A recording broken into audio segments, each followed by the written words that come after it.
Kristus on üles tõusnud. Ta on tõesti üles tõusnud. Armsad sõbrad, soovin teile rohket Jumala õnnistust ülestõusmise ajaks.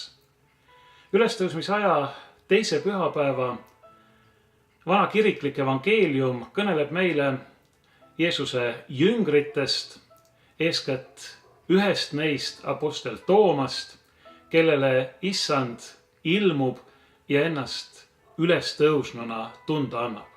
Ta ütleb Toomale oma käsi ja külge näidates, vaata, siin on naelte ja piigi haavad.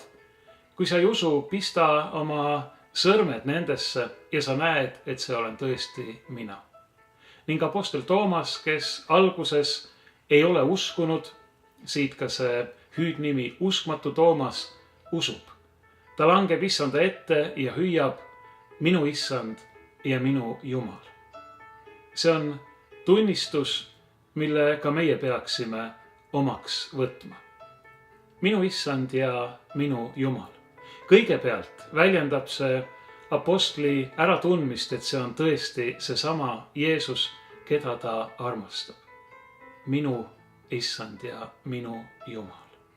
See on rõõm selle ülestõusmisest, keda ta on näinud kannatamas ja suremas ja kes nüüd elab.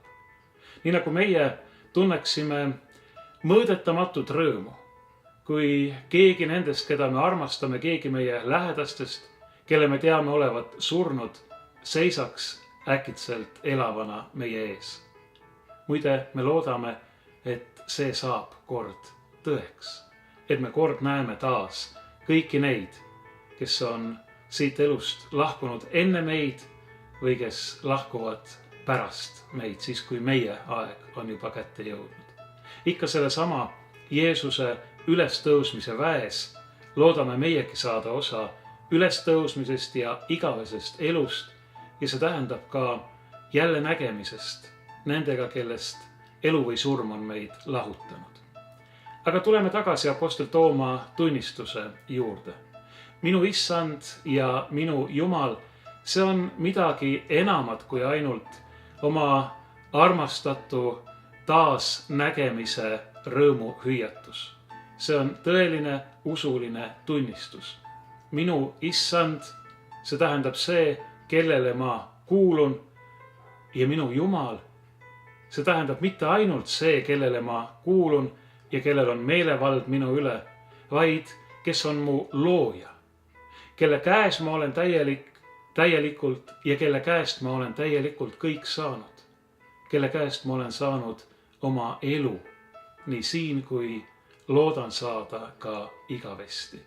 Minu Issand ja minu Jumal, see on Jeesus Kristus, meie õnnistegija, kelle kannatamisi ja surma me oleme mälestanud ja kelle ülestõusmisest me rõõmustame.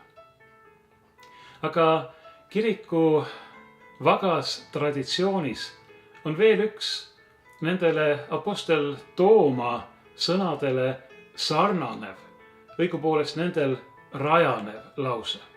Ja nimelt mitte ainult minu Issand ja minu Jumal, see tähendab see, kellele ma kuulun ja kes on mu looja, mu eluandja, kelle laps ma olen Jeesuse Kristuse kaudu, vaid minu Jumal ja minu kõik. Siin me jõuame nüüd ringiga tagasi selle juurde, mida ma ütlesin ennist, et apostel Tooma sõnad väljendavad eeskätt armastava inimese rõõmu taaskohtumise üle armastatuga, sellise armastusega, kelle ta on arvanud ennast jäädavalt kaotanud olevat. Ja nüüd mitte ainult minu Issand ja minu Jumal, nagu ütles apostel Toomas, vaid nagu kiriku vaga traditsioon juurde lisab, minu Jumal ja minu kõik. Minu süda, minu armastus, minu elu, minu hing, minu praegune ja tulevane, kõik.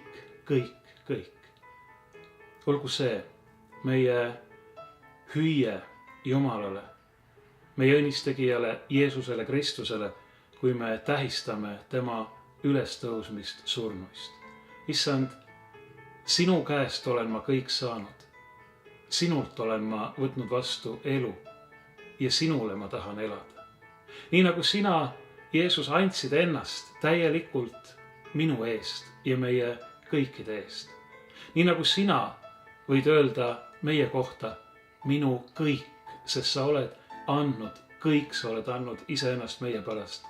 Nii luba meilgi öelda, minulgi öelda, minu Jumal ja minu kõik, minu Issand ja minu Jumal, kes sa oled mind loonud ja lunastanud, kes sa oled minu eest surnud ja üles tõusnud, et mina võiksin elada koos sinuga igavesti. Armsad sõbrad, veel kord soovin teile õnnistatud Issanda ülestõusmise aega.